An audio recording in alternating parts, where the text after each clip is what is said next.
Among the private papers donated to the Louisiana Historical Society in 1987, archivists uncovered a leather-bound ledger sealed for over a century. The document, penned in meticulous handwriting, contained detailed records of human births, deaths, and what the author termed genetic enhancements across 17 plantations in the New Orleans region during the 1840s. The ledger's 847 entries cataloged height measurements, physical descriptions, family lineages, and chilling notes on breeding potential, resembling livestock logs more than human records. Most disturbing, the final pages held letters between plantation owners discussing the triumphant execution of selective breeding programs, boasting profit margins that surpassed traditional sugar cultivation by 300%. What investigators unearthed within those yellowed pages exposed one of the most systematically cruel enterprises in American history, a network so meticulously orchestrated it operated undetected for nearly 2 decades. Before we dive deeper into the saga of what became known as the New Orleans breeding conspiracy, please subscribe to our channel and share in the comments what state you're tuning in from. We love connecting with our community of dark history enthusiasts. The ledger's discovery would ultimately unveil a truth so horrific that several prominent New Orleans families successfully lobbied to keep the documents sealed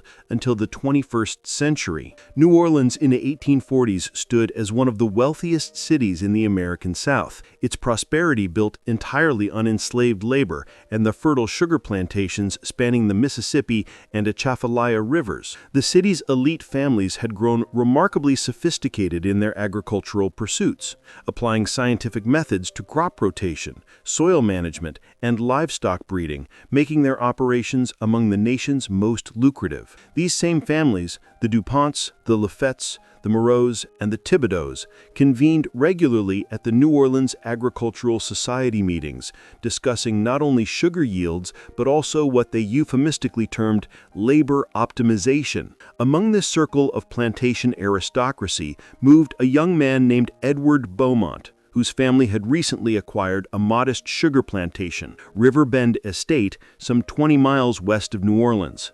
Unlike his peers, Edward harbored secret sympathies for the growing abolitionist movement, though he carefully masked these beliefs behind a facade of Southern gentility. His father had sent him to study agriculture at Harvard, where he encountered progressive ideas about human rights and dignity that starkly contradicted everything he witnessed upon returning to Louisiana. Edward found himself uniquely positioned within New Orleans high society. His family's newfound wealth granted him entry into the inner circles of established plantation families, yet his outsider perspective allowed him to observe their practices with fresh, horrified eyes. What he uncovered during his first year back in New Orleans would challenge everything he thought he knew about the depths of human cruelty. The summer social season of 1843 brought the usual array of garden parties and evening gatherings among New Orleans' plantation elite. It was during one such evening at the DuPont mansion on Royal Street that Edward first overheard a conversation that would alter his life forever. Dr. Victor DuPont, the family patriarch and a respected physician, was speaking in hushed tones with Colonel Henri Lafitte about what they called the breeding initiative. The fragments Edward caught were unsettling, references to genetic enhancement, selective pairing, and boosted productivity. This prompted him to pay closer attention to similar discussions at later gatherings. As autumn arrived, Edward noticed patterns in these talks that chilled his blood. The same families who prided themselves on their thoroughbred horses and prize-winning cattle were applying identical principles to the human beings they held in bondage, discussing bloodlines, matching physical traits, and eliminating what they deemed undesirable characteristics. Most chillingly, They spoke with the same clinical detachment used for planning livestock breeding. The full scope of Edward's discovery became clear during a December evening at the Thibodeau estate, where he witnessed something that would haunt him forever. The Thibodeau plantation's main house glowed with warm lamplight against the cold December evening, as New Orleans's most influential families gathered for their annual harvest celebration. Edward arrived fashionably late, as expected of young men of his social standing, carrying a small leather journal he had begun using to record the disturbing conversations he kept overhearing. What he witnessed that night, however, went far beyond mere words. As the evening progressed, and the older men retreated to Colonel Thibodeau's study for brandy and cigars, Edward excused himself, claiming a need for fresh air. Instead, he positioned himself near the study's exterior window, where the cold December chill kept other guests away from the garden paths. The voices from within carried clearly through the partially open window, and what Edward heard made his hands tremble as he struggled to write in the dark. Dr. DuPont was reading from what sounded like a formal report, his voice carrying the authority of a man accustomed to uninterrupted attention. The results from our 3-year initiative have exceeded all projections, he announced. Bayou Plantation has produced 17 births from our selected pairings, with an average height increase of 2 inches over the previous generation. More importantly, the children show enhanced physical capacity and resistance to common ailments. Colonel Lafitte's voice chimed in, accompanied by the rustle of papers.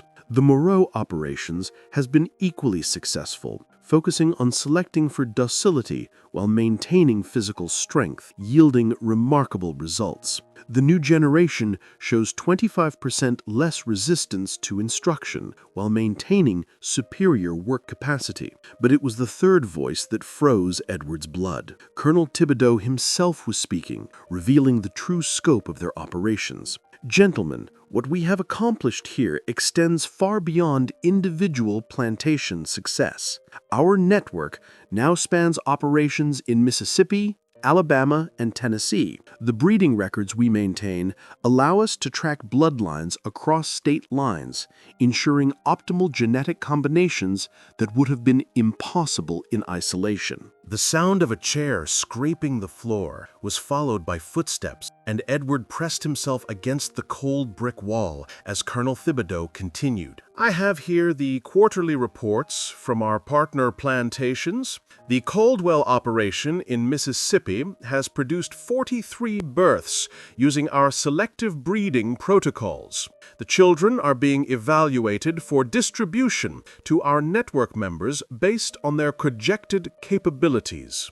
Edward felt sick as the implications sank in. These men weren't just treating humans like livestock, they were running a coordinated network across multiple states, systematically breeding people for specific traits and distributing the children like commodities.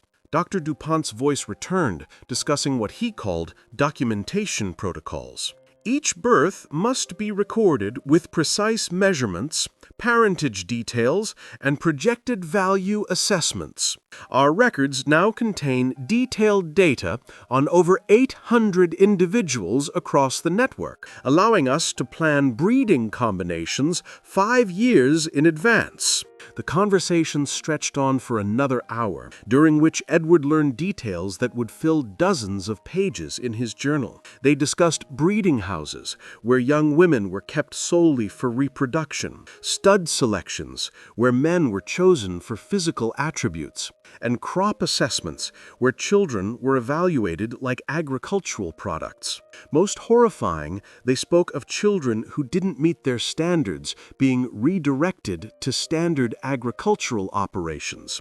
A euphemism Edward understood meant separation from families and sale to plantations with significantly lower life expectancy. As the evening concluded and the men dispersed, Edward remained hidden in the garden until he was certain all had left. The documents and conversations he witnessed that night revealed something far more systematic and widespread than he had imagined. This wasn't the cruel whim of individual plantation owners, but an organized enterprise with record-keeping, profit projections, and multi-state coordination, operating with the efficiency of a successful business venture. Walking back to his plantation that night, Edward resolved to infiltrate this network, document its operations, and expose the truth to the world. He didn't yet realize that his investigation would uncover evidence of practices so systematically cruel that even seasoned abolitionists would struggle to believe his accounts.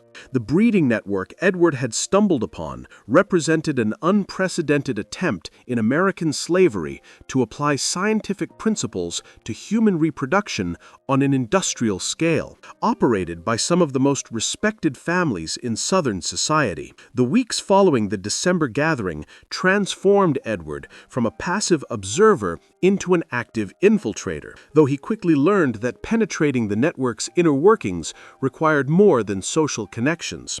The breeding consortium, as he began to call it, operated with layers of secrecy to shield its most damning activities from casual discovery. Members used coded correspondence, held private meetings at rotating locations, and kept their most detailed records in secure locations away from their primary residences. Edward's first breakthrough came through his friendship with Louis Moreau, the youngest son of one of the network's founding families. Louis, barely 22 and eager to prove himself worthy of his family's trust, had recently gained access to what his father called advanced agricultural operations.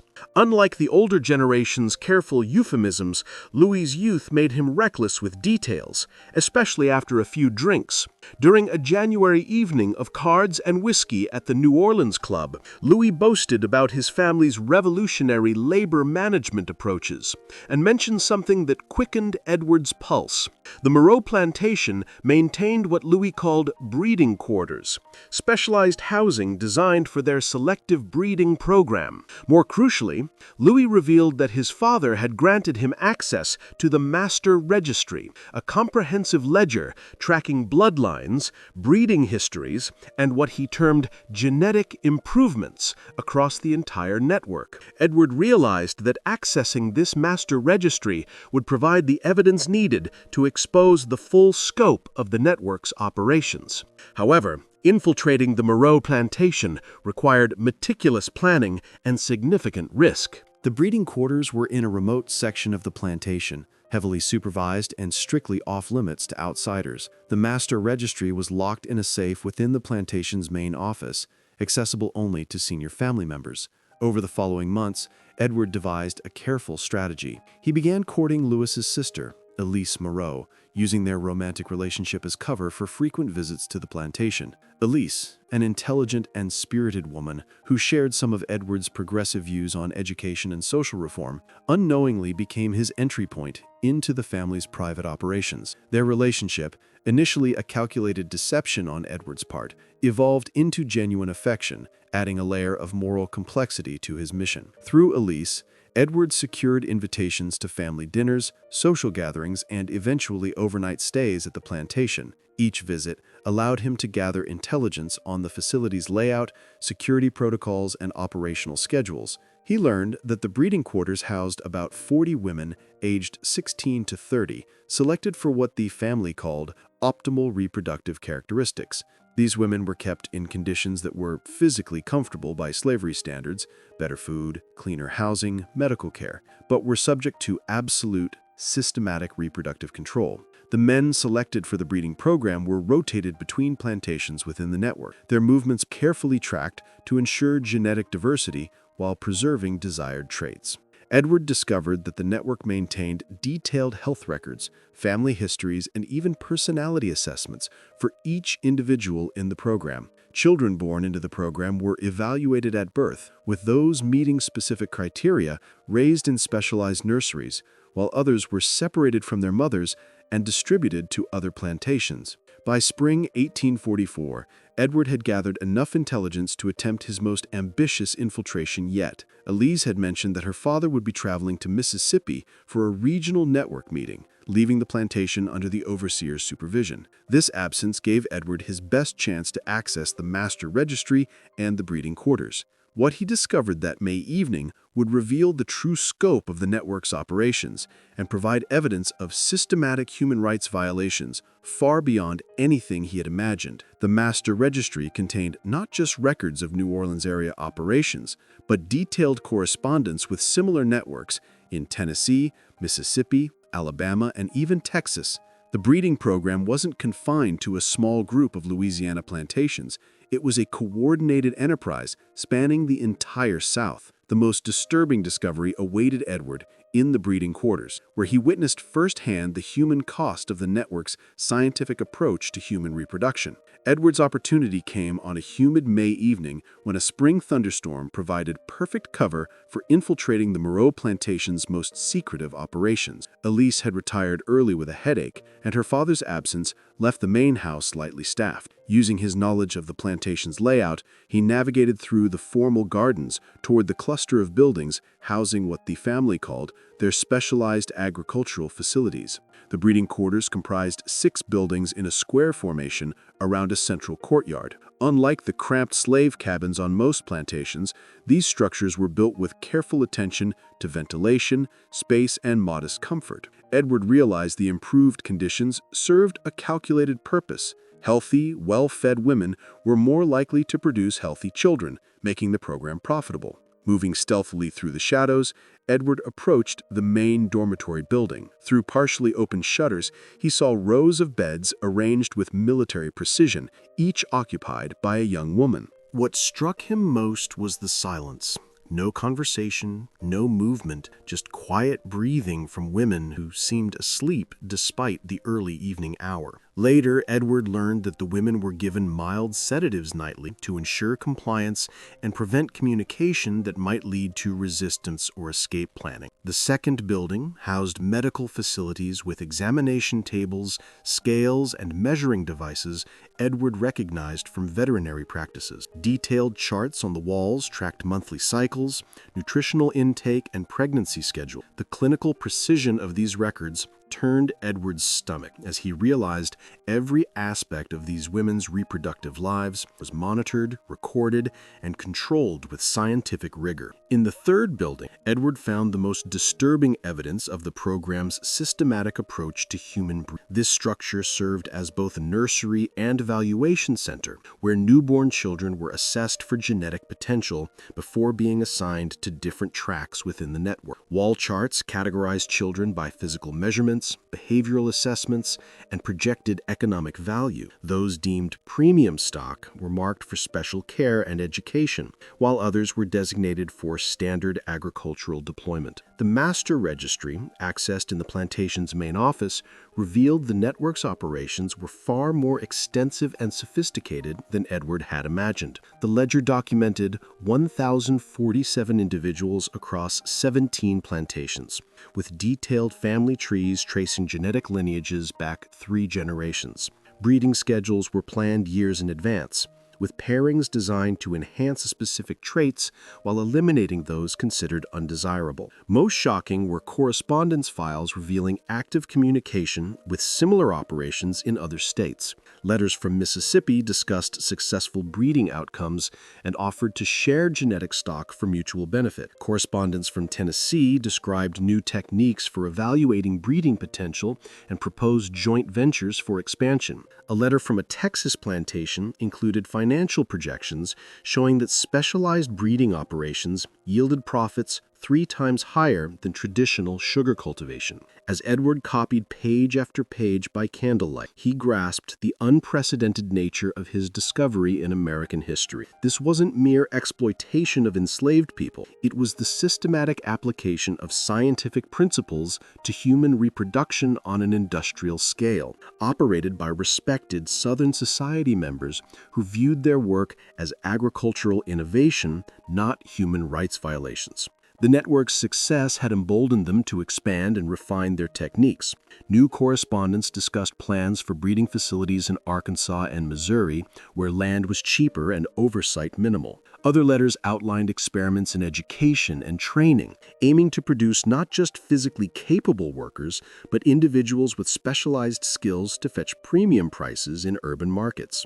Edward spent 4 hours in the office, working by a single candle's dim light as the thunderstorm raged outside. By dawn, he had documented enough evidence to expose the network to authorities, but he realized its members included Louisiana's most powerful men, judges, politicians, and respected community leaders implicated in the correspondence. Exposing them required more than evidence. It demanded a strategy to overcome their influence and connections. As Edward made his way back through the plantation grounds in the pre-dawn darkness, he was already planning his next moves. The evidence was damning, but he knew the network's members would go to extreme lengths to protect their operations and reputations. Unbeknownst to him, his infiltration had been discovered, and the network was about to show how far it would go to preserve its secrets. A young woman watching from the shadows of the main house would soon report Edward's nighttime activities to her masters, setting off a chain of events that would test not only his commitment to justice, but his very survival. The morning after Edward's infiltration brought an unexpected visitor to Riverbend Estate. Colonel Thibodeau arrived unannounced, accompanied by 2 men Edward didn't recognize. One introduced as Dr. Pierre Beaumont, a specialist in plantation security, and the other simply Mr. Harlan, whose cold eyes and scarred hands suggested a background far removed from agriculture. Their presence at Edward's breakfast table created an atmosphere of barely concealed menace, making every word feel perilous. Colonel Thibodeau's opening pleasantries carried subtle threats wrapped in Southern courtesy. "Edward, my boy, we've grown concerned about irregularities in our agricultural operations. It seems someone has been taking an unusual interest in our private business methods." His smile never wavered, but his eyes fixed on Edward with predatory intensity. "Dr. Beaumont here specializes in identifying and resolving security breaches that might threaten our agricultural innovations." Edward forced himself to stay composed while his mind raced through possible responses. His Harvard training in debate and rhetoric hadn't prepared him for this moment where a single wrong word could expose him as a threat to men who treated humans as property. He opted for feigned confusion, expressing puzzlement over security concerns, while subtly probing for what they might know. Dr. Beaumont leaned forward, his voice carrying clinical precision that reminded Edward of the network's breeding discussions. "Mr. Beaumont, we have reason to believe someone with access to our social gatherings has been documenting private conversations and possibly accessing confidential records. Such actions represent not just a breach of etiquette, but a direct threat to legitimate business operations." The veiled accusation hung like pistol smoke. Edward realized his relationship with Elise Moreau had given him access, but also made him visible to those whose survival depended on absolute secrecy. Harlan, silent until now, studied Edward with the focus of a man assessing potential violence. His presence wasn't accidental. He was there to handle whatever resolution Dr. Beaumont and Colonel Thibodeau deemed necessary. Edward made a calculated move to shift the dynamic, voicing his own concerns about suspicious activities he claimed to have noticed. "Gentlemen, I'm relieved you've raised this. I've been troubled by conversations I've overheard at gatherings, talk of agricultural operations that seemed unusual. I wondered if someone might be using our social connections to gather intelligence for competitors or even federal agents." This response caught his visitors off guard, forcing them to consider whether Edward was a threat to eliminate or an asset to recruit. Colonel Thibodeau exchanged glances with Dr. Beaumont before asking, "What specifically has troubled you, Edward?" Edward walked a tightrope, showing enough knowledge to prove he'd been listening while positioning himself as protective of the network rather than a threat. He mentioned overhearing talks of breeding protocols and genetic improvements, suggesting he feared other plantation owners might be stealing their innovations. This allowed him to reveal his knowledge while appearing loyal. Dr. Beaumont's response revealed the network's paranoia and the lengths they'd go to protect their operations. "Edward, what you've described shows you grasp the revolutionary nature of our agricultural innovations. These methods represent years of scientific development and substantial investment. More importantly, they involve labor management approaches that certain political elements would mischaracterize if made public. The conversation stretched for 2 hours, during which Edward learned the network had already pegged him as a potential security risk. Elise Moreau's housemaid, Clara, born into the breeding program, had observed Edward's nighttime movements and reported them. The network had been watching Edward for weeks, debating whether he was a threat to eliminate or an asset to recruit. Harlan finally spoke, his voice carrying the quiet authority of a man accustomed to violence. "Mr. Beaumont, we confirmed you accessed the Moreau estate's private records 2 nights ago. A witness saw you copying documents from the master registry. You now hold information that could destroy legitimate business operations and ruin respectable families." Edward felt his carefully built facade crumbling as Harlan continued. "However, Dr. Beaumont believes you might be valuable to our operations. Your Harvard education and your family's recent plantation acquisition make you potentially useful for expanding our network's capabilities." What followed was a proposal revealing the network's ambitious growth plans and Edward's impossible position. They offered him a choice: either join their operations as a full member, contributing his plantation to their breeding network and his education to their scientific methodology, or face the consequences of threatening their security. The consequences weren't stated outright, but Harlan's presence made them clear. Just when we thought we'd seen the worst, the horror in New Orleans deepens. If this story chills you, share it with a friend who loves dark mysteries. Hit the like button to support our content and subscribe to never miss tales like this. Let's uncover what happens next.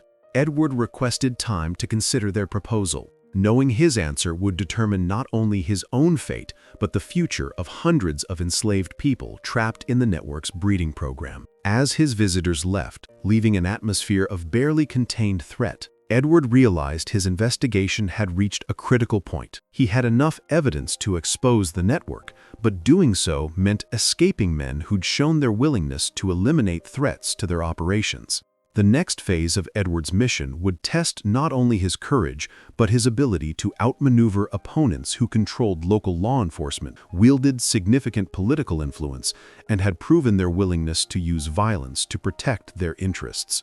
The young abolitionists, so confident in their Boston meetings, had never imagined the sophisticated, dangerous system they aimed to dismantle. Edward's response to the network's ultimatum came 3 days later, presented as enthusiastic acceptance of their invitation to join their operations. He arrived at the designated meeting spot, a private room above Franklin's Tavern in downtown New Orleans, carrying a leather portfolio he claimed held detailed plans for converting Riverbend Estate into a specialized breeding facility. What the portfolio truly contained would soon turn a gathering of confident conspirators into a desperate struggle for survival, exposing the true reach of their operations across the American South. The room above Franklin's Tavern was chosen for its privacy and multiple exits, standard precautions for men conducting business they couldn't afford to have overheard. The establishment was owned by Josiah Freeman, a free black man whose position in New Orleans society required careful navigation between the competing interests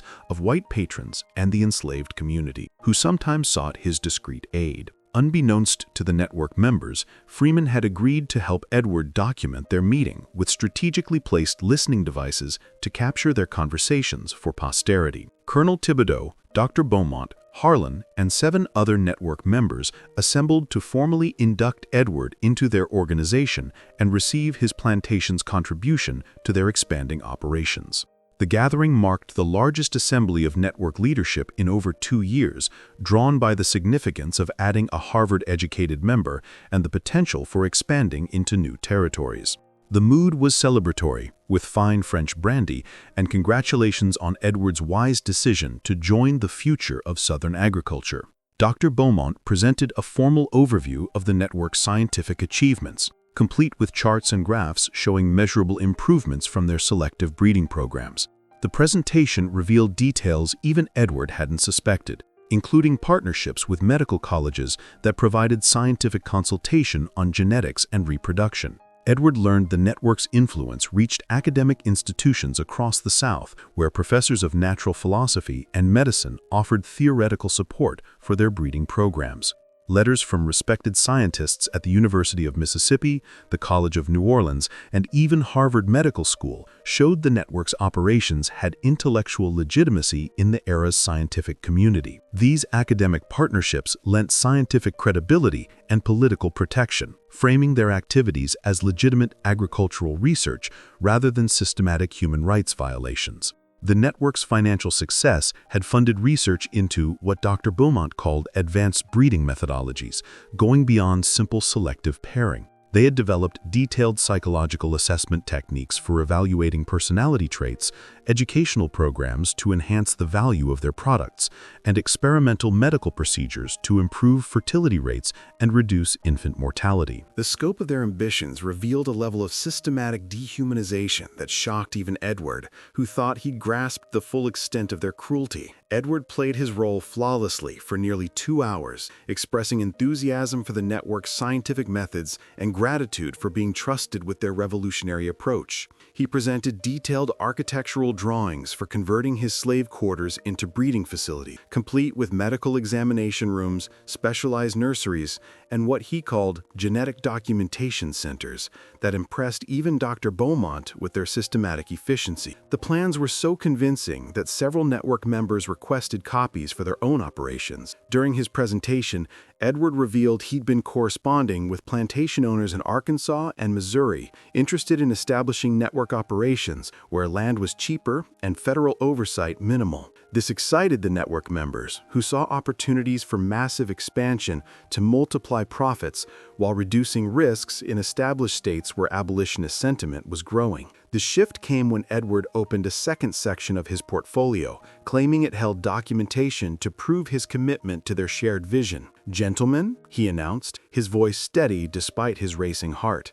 "I believe you'll find these records show not only my understanding of your methods, but my ability to improve them through systematic documentation and analysis surpassing your current sophisticated approaches." What Edward revealed weren't plans to join the network, but meticulously copied records from their master registry, correspondence files, breeding schedules, and financial projections. Page after page documented every aspect of their operations, from individual breeding assignments to profit projections, multi-state coordination to plans for territorial expansion. Medical records, genetic charts, and personal correspondence laid bare the intimate details of their systematic human breeding. The documents included evidence Edward had gathered over months, plus new revelations uncovered during his 3 days of preparation for this confrontation. Using Elise Moreau's trust, he had obtained letters from network operations in Tennessee describing successful breeding programs involving over 300 enslaved individuals. Correspondence from Mississippi revealed partnerships with slave traders specializing in locating individuals with specific physical traits for breeding. Most damning were financial records showing the network had generated over $800,000 in profits over the past 5 years, used to buy political influence and fund expansion into new territories. The men around the table realized simultaneously that Edward hadn't come to join them. He'd come to destroy them with evidence so comprehensive that denial was impossible. The silence lasted mere seconds before Harlan moved, reaching for the pistol beneath his coat. Edward was prepared for violence, but his planning went beyond physical defense. His months of investigation included not just document collection, but coordination with abolitionist and freed black networks positioned throughout New Orleans to respond to predetermined signals. The weighted walking stick Edward carried as a fashionable accessory became a weapon, striking Harlan's wrist with enough force to send his pistol spinning across the room. That was just the start of Edward's strategy. The sound of breaking glass from the tavern's first floor signaled that Josiah Freeman had activated the emergency plan they devised, alerting allies positioned throughout the building and surrounding area. What followed was chaos spilling beyond the private room into the tavern below and out into New Orleans streets. Dr. Beaumont lunged for the documents scattered across the table, while Colonel Thibodeau shouted orders to block the exits. But they soon found their meeting had been anticipated and surrounded. The network members were trapped in a room turned into a carefully constructed cage, with escape routes monitored and their activities evidence copied by multiple witnesses. Edward fought his way toward the window overlooking the alley behind the tavern, clutching the most damning evidence to his chest while using his stick to fend off attackers.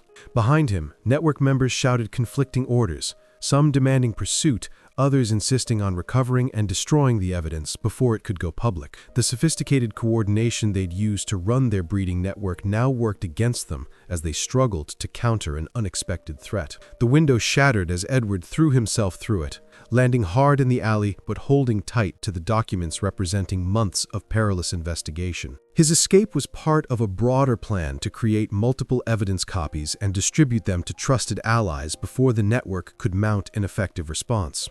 Even if Edward were captured or killed, the evidence would survive to expose their operations.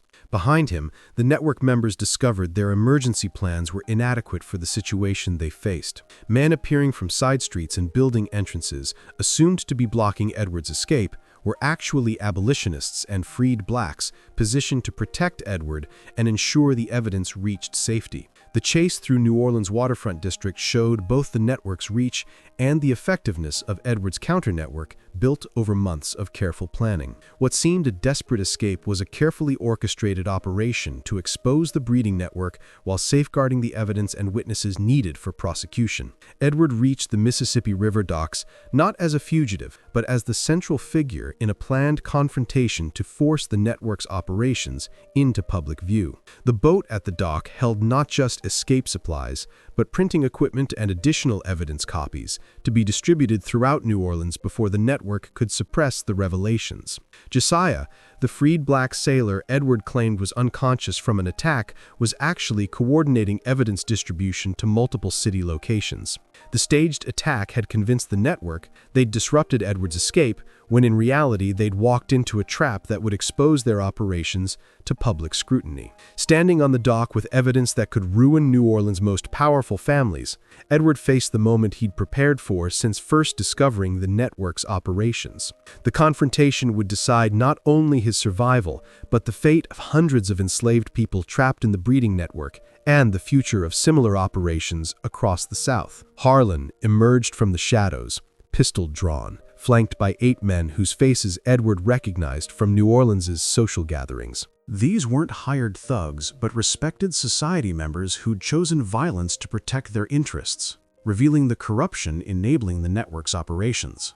"Mr. Beaumont," Harlan declared, his voice laced with deadly authority, "you've created a situation requiring immediate, permanent resolution. Those documents must be destroyed, and your knowledge of our operations permanently contained." Edward's response revealed the full scope of his planning and the network's impossible position. Instead of fear or defiance, he smiled and gestured to the surrounding area where dozens of witnesses had gathered to watch the confrontation. "Gentlemen," Edward announced, his voice ringing across the harbor, "I believe you'll find containing this situation impossible. The evidence you're so concerned about has already been distributed to journalists, federal investigators, and abolitionist networks in 6 cities. The revelation that their meeting was not just observed, but recorded, and evidence was beyond their ability to suppress, turned the network members from hunters to hunted. The systematic approach they'd used for their breeding programs now worked against them, as their carefully guarded secrecy was stripped away by equally systematic exposure. What happened next on that New Orleans dock would later be disputed by surviving witnesses, but the consequences rippled through Southern society in ways none could have foreseen. Edward, facing armed men representing New Orleans' most powerful families, made a decision that turned a local confrontation into a national scandal, reaching Congress and fueling the growing debate over slavery's future in America. Rather than surrender the documents or fight impossible odds, Edward did something that caught his pursuers off guard, showcasing his planning's sophistication. He began reading aloud from the network's records, his voice carrying across the harbor, as he recited names, dates, and specific details of breeding operations implicating not just the men before him, but dozens of respected families across Louisiana and neighboring states. The public exposition wasn't desperation, but a calculated part of Edward's strategy to ensure the network's operations couldn't be suppressed through violence or intimidation. As his voice echoed across the docks, dock workers, sailors, late-night travelers, and nearby residents gathered, drawn by the shocking nature of what they heard. Each word Edward spoke created more witnesses to information the network had killed to protect. Harlan and his associates faced a crowd of witnesses to secrets they'd committed murders to conceal. Edward kept reading, his voice growing stronger as more people gathered to hear of practices most had never imagined possible. The network members realized silencing Edward now would only confirm his revelations to dozens of witnesses, while inaction would let him continue exposing their operations to an ever-growing audience. The documents Edward read included not just the original breeding records, but additional evidence revealing the network's ties to slave traders, medical professionals, academic institutions, and political figures across the South. Names of prominent New Orleans families were linked to specific breeding operations, financial transactions, and correspondence, proving their direct role in systematic human trafficking and forced reproduction. As Edward's public exposure continued, the crowd grew to include those whose families had been affected by the network: freed blacks born into breeding programs, former slaves who'd seen families separated for breeding, and white citizens who'd unknowingly done business with network operations, now hearing documented evidence of activities explaining personal mysteries and tragedies. The confrontation ended not with violence, but with the arrival of New Orleans city constables, drawn by reports of a dockside disturbance and the growing crowd hearing Edward's revelations. However, the constables faced an impossible situation, as Edward's public recitation had created dozens of witnesses to evidence implicating their political and social superiors. New Orleans' complex social hierarchies created a moment of legal and social paralysis, allowing Edward to complete his exposure. When the constables intervened, Edward voluntarily surrendered himself and the documents. Knowing the public nature of his revelations made it impossible for the network to suppress the evidence through usual channels of influence and intimidation. The constables held evidence of systematic crimes implicating Louisiana's most powerful men, creating a legal and political crisis beyond their ability to resolve through normal procedures. Dr. Beaumont tried to discredit Edward's revelations, claiming the documents were forgeries by radical abolitionists to harm innocent plantation families. But the record's detailed nature, including information only obtainable from within the network, made denials hard to sustain. Several crowd members recognized names and dates matching events they'd personally witnessed or experienced, providing independent confirmation of the document's authenticity. The immediate aftermath of Edward's exposure threw New Orleans' social elite into chaos, extending beyond the breeding network itself. Families scrambled to distance themselves from documented activities, while trying to discredit or suppress evidence threatening not just individual reputations, but the entire social structure supporting their way of life. The systematic nature of Edward's evidence made selective denial impossible, forcing network members to choose between comprehensive cover-ups and abandoning their operations. Within hours of the dock confrontation, copies of the network's documents had reached newspaper offices in New Orleans, Natchez, Memphis, and Philadelphia. The evidence fueled abolitionist networks seeking documented proof of systematic breeding operations, providing material that would drive anti-slavery arguments for years. Federal investigators examining interstate commerce law violations related to slave trading gained evidence of coordinated criminal activities crossing state lines and involving respected political figures. Edward vanished from New Orleans days after the confrontation, but his departure was a planned extraction coordinated with abolitionist networks before his final showdown with the breeding consortium. Rather than fleeing in panic, Edward was relocated to Philadelphia safe houses, where he spent months working with journalists and investigators to verify and expand his evidence. His detailed knowledge of the network's operations laid the foundation for investigations that exposed similar breeding operations across the South. The network's response to exposure revealed both their influence and the limits of their power when faced with systematic evidence and public exposure. Several key witnesses, including dock workers who heard Edward's revelations, were offered substantial bribes to recant or deny their testimony. When bribes failed, Some witnesses suffered mysterious accidents or vanished, showing the network's willingness to use violence to protect their interests, even after exposure. However, these attempts to suppress evidence through intimidation and violence only confirmed the truth of Edward's revelations and provided more evidence of their crimes. Federal investigators began treating witness intimidation as evidence of guilt, leading to broader investigations, uncovering financial records, correspondence, and physical plantation modifications overlooked initially. The network's cover-up attempts created a trail of additional crimes that made prosecution easier.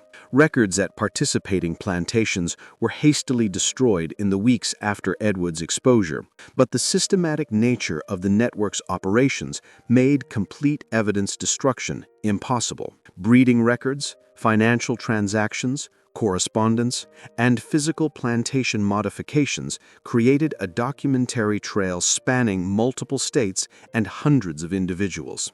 Even partial destruction left enough evidence to reconstruct the network's operations and identify additional participants not named in Edward's original revelations. Key network members relocated to other states or territories where their reputations remained intact, but their flight from New Orleans was seen by investigators and the public as an admission of guilt. The abandonment of their New Orleans properties and social positions provided further evidence of their criminal involvement. Attempts to establish new identities elsewhere led to investigations that uncovered similar breeding operations in Mississippi, Tennessee, and Alabama. The financial impact of exposure was devastating to the network's operations, even where legal prosecution was hindered by political connections and complex slavery laws.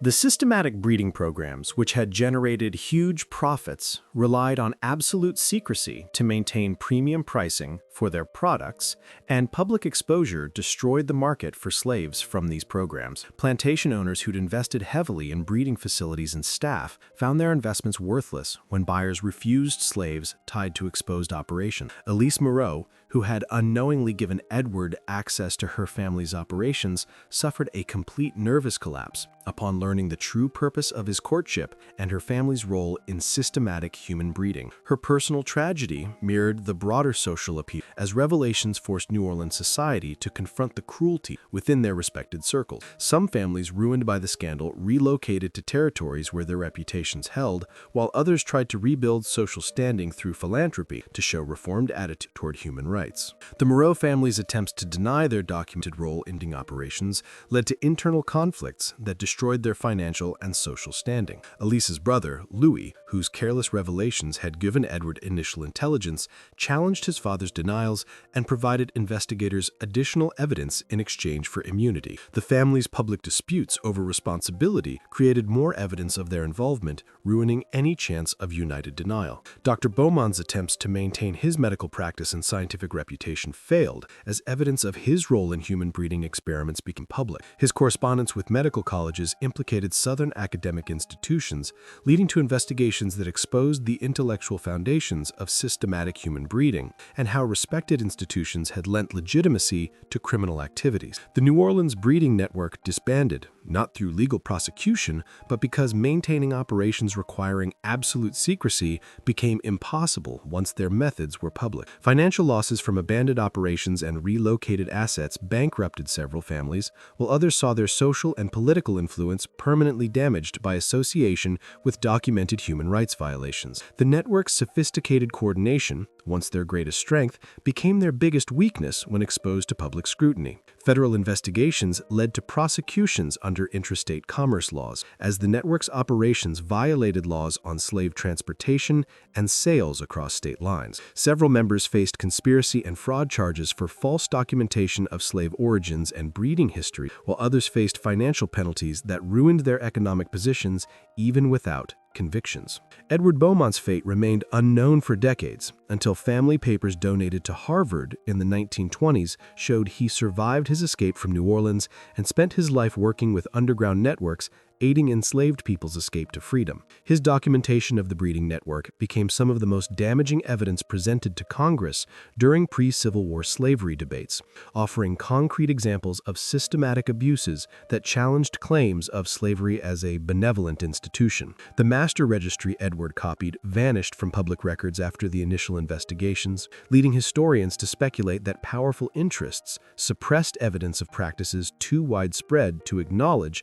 without threatening the antebellum South's social structure. Recent discoveries in family papers and estate records suggest breeding networks like New Orleans operated across the South, most more successful at maintaining secrecy and destroying evidence. Modern historians estimate systematic breeding may have affected tens of thousands of enslaved individuals in the antebellum South, representing a form of systematic human dehumanization beyond slavery's already horrific conditions, treating human reproduction as an industrial process subject to scientific management and profit optimization. The New Orleans network's exposure offered a glimpse into practices likely far more widespread than records suggest, as most similar operations successfully erased their traces. Edward's exposure had a lasting impact, influencing slavery and human rights debates that fueled political tensions leading to the Civil War. Evidence of systematic breeding gave abolitionists undeniable examples of slavery's dehumanizing effects, undermining Southern defenses of slavery as justifiable. This mystery reveals how oppression can operate with scientific precision and social respectability when those in power treat humans as economic resources rather than people deserving dignity and rights. The New Orleans breeding network embodied not just individual cruelty, but institutional evil, requiring coordination, planning, and intellectual justification to function. Its sophisticated operations show how systematic dehumanization can be normalized through scientific language and social acceptance, while Edward's exposure highlights the power of individual courage and systematic documentation to challenge entrenched abuse. What are your thoughts on this story? Do you believe everything was uncovered, or are there still secrets buried in New Orleans history? Evidence suggests the New Orleans network was just one example of widespread systematic breeding operations. Share your thoughts below on how systematic abuse can hide within respected institutions. If you enjoyed this tale and crave more dark historical mysteries uncovering America's hidden truths, subscribe, hit the notification bell, and share with someone who loves revealing the disturbing realities that shaped our history. See you in the next video.